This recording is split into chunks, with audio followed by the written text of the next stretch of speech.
What's the meaning of Austen Chamberlain?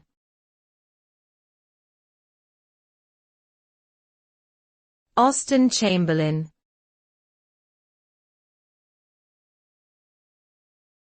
Austen Chamberlain.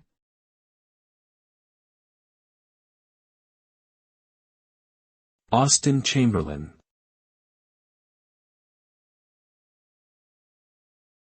Austen Chamberlain.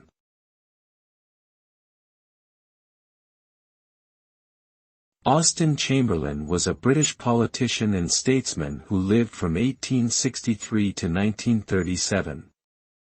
He served as Chancellor of the Exchequer and Foreign Secretary in the early 20th century, and played a prominent role in the politics of his time.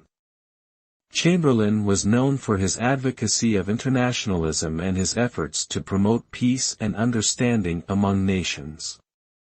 He won the Nobel Peace Prize in 1925 for his work on the Locarno Treaties, which helped to maintain peace in Europe in the aftermath of World War I.